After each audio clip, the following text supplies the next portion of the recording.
제가자를 위한 유마경 제작품 9. 부처님께서 라후라에게 말씀하셨다. 그대가 유마힐에게 가서 문병하도록 하여라. 라후라도 부처님께 말씀드렸다. 세존이시여, 저도 그에게 가서 문병하는 일을 감당할 수 없습니다. 라후라는 산스크리트어 라홀라이며 월식 또는 장목이라는 뜻으로서 흔히 장애로 의역되나 아수라의 일종으로 무리 중 힘이 제일 센 자를 일컫기도 합니다. 석가모니 부처님이 생로병사의 고통을 목격하고 출가하기로 결심하고 돌아오던 길에 아들이 태어났다는 소식을 듣고는 자신을 묶는 인연이 하나 더 생겨 수행에 방해가 된다고 하여 라홀라로 하였다고 합니다. 라홀라는 석가모니 부처님이 성도한 뒤 출가하여 제자가 되었으며 석가모니 부처님과 야소다라와 태어난 하나밖에 없는 아들로서 남의 눈에 띄지 않는 가운데 은밀하게 스스로 행한 바를 실천 수행했다고 하여 밀행제일이라고 일컫습니다. 왜냐하면 옛일을 회상해 보니 비아리성 여러 장자의 아들들이 제가 있는 곳에 와서 정례를 하고는 저에게 물었습니다. 여보세요 라후라님, 그대는 부처님의 아들로서 전륜왕의 자리를 버리고 깨달음을 얻기 위하여 출가하였는데 출가에는 어떤 이익이 있습니까? 전륜성왕은 인도 신화에서 통치의 수레바퀴를 굴려 세계를 통일하고 지배하는 이상적인 제왕을 말하나 불교에서는 7보를 갖추고 정법으로 수미산 대륙을 다스리는 왕으로서 윤회의 수레바퀴를 굴려 모든 장애를 물리친다고 합니다. 부처님과 마찬가지로 30 이상의 신체적 특징을 갖추고 있다고 하며 세속 세계의 주인으로서 진리계의 제왕인 부처님의 비유되는 지위를 받았다고 합니다. 실제 세존이 탄생하여 출가하면 부처가 되고 속세에 있으면 전륜성왕이 된다는 예언을 받았다는 전설이 있습니다. 금강경에서 만약 30이상으로 열애를 본다면 전륜성왕도 곧 열애라 하겠느냐라고 하였습니다. 이처럼 전륜성왕은 희유지전으로서 30 이상을 갖춘 제가자라는 것입니다. 저는 곧 여법학의 출가 공덕의 이익에 대해 말하고 있었습니다. 그때 유마일이 와서 저에게 말하였습니다. 여보세요 라후라님, 출가 공덕의 이익을 말해서는 안 됩니다. 출가는 누구를 위하여 출가하는 것이 아니라 자기 자신을 위하여 출가하기에 출가 공덕의 이익을 말해서는 안 된다는 것입니다. 공덕 또한 공하기에 보살은 공덕에 탐착하지 않습니다. 그래서 보살의 공덕은 무공덕이라고 했습니다. 해탈이나 깨달음도 본래 공한 것인데 출가에 무슨 공덕의 이익이 있겠는가라는 것입니다. 노자도덕경에는 상덕과 하덕이 나오는데 높은 덕, 즉 상덕이란 사물들이 서로 조화를 이루며 저마다의 본성대로 살아가게 도와주지만 스스로를 내세우지 않으니 이러한 덕을 무효의 덕이라고 합니다.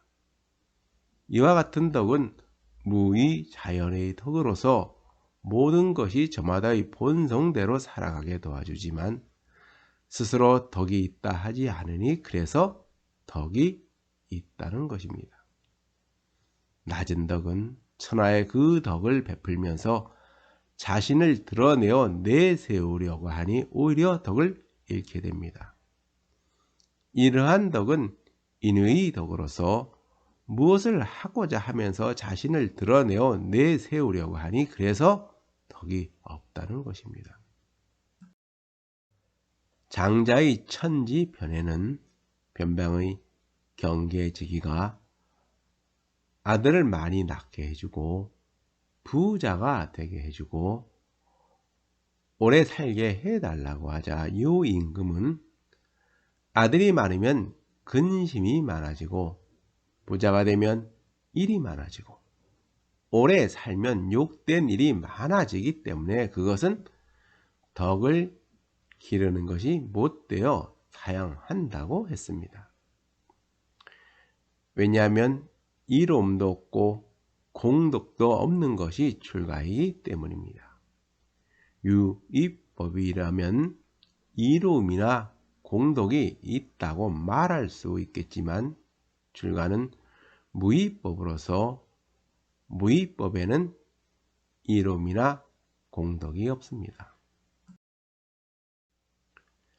노자사상에는 무의와 유의가 많이 나옵니다. 무의는 무의 자연을 말하는 것이고 유의는 인위적인 것을 말합니다. 무의법은 자연의 법칙을 말하는 것으로서 물리 법칙과 생물학적 진화의 법칙에는 무슨 이익이나 공덕이 있겠는가 하는 말입니다. 인위법은 인위적인 법칙을 말하는 것으로서 사회적인 법이나 도덕 체계를 말하며 이는 오래가지 못합니다. 무의 자연에 무슨 공덕이 있겠습니까?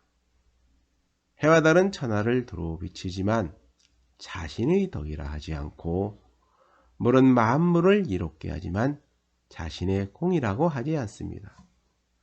무의 자연은 무심하고 무욕하여 늘 변함이 없이 여여한 것입니다. 구마라집이 장안에서 경전 번역을 할 때 중국의 많은 제자들이 참석했습니다. 그 당시에 중국 대륙에는 노장 사상이 뿌리 깊게 자리 잡고 있어서 불교 경전을 번역하는 과정에 불교의 사상과 비슷한 무의나 유의 사상이 도입되지 않았나 싶습니다. 라우라님, 출가란 이것도 없고 저것도 없으며 중간도 없습니다. 출가는 집을 나오다는 것인데 어느 집을 나온 것인가요? 어머니 뱃속에서 나온 것이 첫 번째 출가입니다. 스님이 되기 위해 출가는 두 번째 출가로서 나비나 매미처럼 애벌레가 환태하는 것과 같으니 그것은 몸만 출가하는 것이어서 진정한 출가가 아닙니다. 진정한 출가는 세간의 온갖 것을 버려야 합니다. 그래서 출가란 세간과 출세간을 떠났으며 나와 나의 것도 떠났으니 이것도 없고 저것도 없어야 한다는 것입니다. 세간의 온갖 정을 버리는 것이 진정한 출가라는 것입니다. 62견을 떠났으며 62견은 초기 경전에서 외도의 모든 견해 또는 사상을 62가지로 분류해 놓은 것을 말합니다.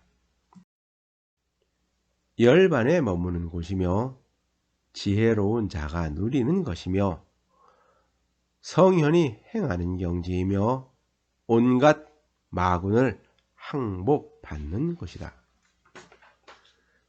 열반은 니르바나의 음역인데 수행에 의해 진리를 체득하여 미혹과 집착을 끊고 일체의 속박에서 벗어나 해탈한 최고의 경지를 말하며, 열반의 본뜻은 불어서 끄는 것, 불어서 꺼진 상태를 뜻하며, 마치 타고 있는 불을 바람이 불어 꺼져버리듯 타오르는 번뇌의 불꽃을 지혜로 꺼서 일체의 고통과 번뇌가 소멸된 상태를 가리킵니다.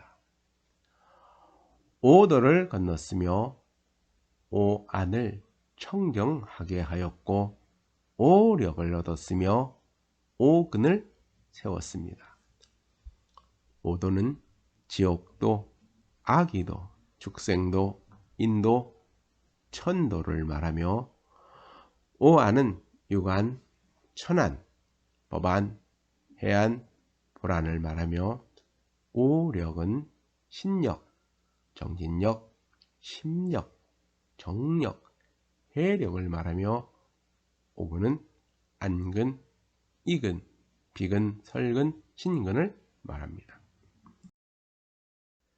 남을 괴롭히지 않고 온갖 잡다한 악을 떠났으며 모든 외도를 꺾었으며 거짓된 이름을 초월하였다. 출가자는 모든 외도를 꺾었다는 것이며 온갖 사견을 제압하였다는 것입니다. 삼위승 승조는 그윽하고 미묘한 진리를 좋아하여 늘 노자와 장자를 읽고 마음의 요체로 삼았습니다. 승조는 일찍이 노자의 덕장을 읽고 감탄하고는 아람답기는 하다. 그러나 정신이 그 감에 깃드는 방법을 기약하기에는 아직 선을 다했다고 할 수 없다고 하였습니다. 후에 승조는 유마경을 읽고 기뻐하면서 대단히 소중히 여기면서 그 의미를 탐구해 깊이 음미하고는 이제 비로소 귀할 곳을 알았다고 했습니다. 오늘날 자연의 법칙을 탐구하는 물리학자나 정신세계를 연구하는 뇌과학자들도 삼위승 승조처럼 우주 만물의 법칙을 탐구하고 우리의 정신세계를 연구하지만 그것으로 자신의 마음을 채우기는 미흡하기에 불교에 깊은 관심을 갖는지도 모릅니다. 진정한 체험은 밖에 있는 것이 아니라 안에서 체험이 진정한 체험이기 때문입니다.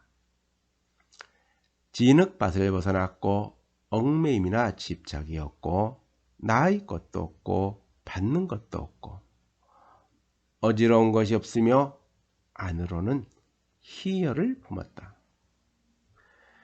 진흙밭은 세속의 모든 것이고 얽매임은 정입니다. 가깝지도 멀지도 않는 것이 세속의 정입니다. 정이 있기에 애가 있고 애가 있으니 집착이 생기고 그 집착 때문에 고통과 번뇌가 뒤따르게 됩니다. 세속의 정이 있기에 출가자는 자신을 버리지 못하니 출가에 이익이 없게 됩니다. 제가자는 늘 세속의 정과 함께하지만 그 정에 빠지지 말아야 합니다. 그 뜻을 보호하고 선정에 따르며 온갖 허물을 버립니다. 여기서 그 뜻은 불법입니다. 금강경에서 중생이 법으로 상을 취하면 곧 상에 대한 집착 때문이며 법이 아닌 상으로 취하여도 아와 인, 중생과 수자의 집착 때문이기에 응당 법으로 취하지 말아야 하며 법이 아닌 것도 취하지 말아야 한다고 했습니다. 온갖 법 아닌 것도 버려야 선정에 이를 수가 있게 됩니다. 출가자는 온갖 허물을 버려야 합니다.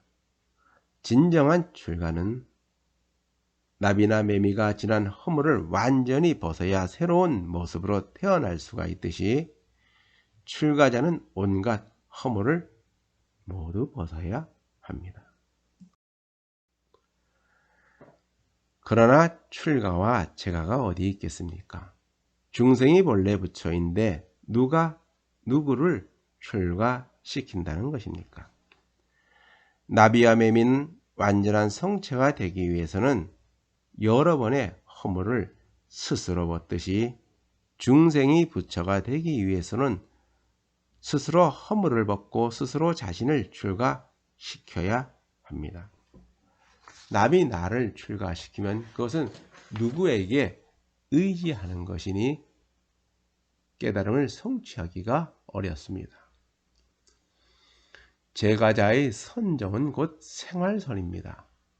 일상의 삶이 곧 선이라는 것입니다. 그래서 제가자는 새 속에 머물지만 온갖 더러움에 물들지 말아야 되고 마음은 늘 맑고 깨끗함을 지녀야 선정 속에 머물게 됩니다. 만약 이와 같이 할 수 있다면 이것이 참다운 출가입니다. 자기 스스로 출가해야 참다운 출가입니다. 참다운 출가는 스스로 자신에게서 출가하는 것입니다. 이는 스스로 자신의 허물을 벗어야 한다는 것입니다. 세간도 출세간도 모두 내 마음속에 있는 것입니다. 내가 머무는 것이 곧 도량이니 내 모든 얽매임에서 벗어나는 것이 출가입니다. 이는 누가 나를 묶었던가요? 스스로 자신을 묶은 것입니다. 행주자아가 곧 도량이며 삼업이 곧 불사라고 하였듯이 머무는 것이 곧 도량이며 보이는 것이 곧 부처님의 세계이며 듣는 것이 곧 법문이니 내가 머무는 곳이 열반의 세계요 청정 불국토라는 것입니다. 그때 유마일은 모든 장자의 아들들에게 말하였습니다. 그대들은 정법 속에 있으니 함께 출가해야 합니다. 왜냐하면 세상에 출현하신 부처님을 만나기란 매우 어렵기 때문입니다. 부처님이 중생들을 제도하기 위하여 이 세상에 나타나신 것을 가리켜서 일대사 인연이라고 합니다. 이것은 법화경 방편품에 나오는 것으로서 모든 부처님은 일대사 인연으로 이 세상에 오신다는 것에서 유래하였습니다. 오늘날은 오탁 악세로 물든 말법 시대라고 합니다. 말법 시대에는 불법은 있으나 이를 바르게 깨달은 자나 선지식을 만나기가 어렵기 때문에 스스로의 힘으로 밝은 세상을 열어가야 합니다. 그것이 오늘날 불제자들이 할 일입니다. 장자의 아들들이 말하였습니다. 거사님, 부처님께서는 부모의 허락이 없으면 출가할 수 없다고 말씀하셨다고 저희들은 들었습니다. 우리 모두는 부모의 동의 아래 이미 출가하였습니다. 이제 스스로 자기 자신에게서 출가하면 됩니다. 이것이 진정한 출가입니다. 진정한 출가는 몸만 출가하는 것이 아니라 마음으로 출가하는 것이 진정한 출가입니다. 몸만 출가하는 것은 진정한 출가가 아니라는 것입니다. 60년대 시인 신동엽은 껍데기는 가라에서 봄이 오면 껍질을 찢고 새싹이 나오듯 해묵은 껍데기는 가라고 하였듯이 출가자는 가슴속에서 새로운 속립이 나오듯 지난 허물과 관습을 깨고 새로운 세계로 나아가야 한다는 것입니다. 그러자 유마일이 말하였습니다. 그렇지요. 그대들이 다시 안욕 따라 삼약산 보리심을 일으킨다면 이것이 곧 출가이며 이것은 곧 구족계를 받은 것입니다. 안욕 따라 삼약산 보리는 무상정등각으로서 높고 낮음이 없이 누구나 평등함을 깨닫는 것입니다. 이는 출가와 제가는 본래 같은 것이니 불법을 지키면서 부처님의 가르침을 따르며 이를 바르게 행하면 그것이 곧 출가이고 또한 계를 받는 것입니다. 그때 32명의 장자의 아들들은 모두 안욕 따라 삼약산 보리심을 일으켰습니다. 그러므로 저는 그에게 가서 문명하는 일을 감당하지 못합니다.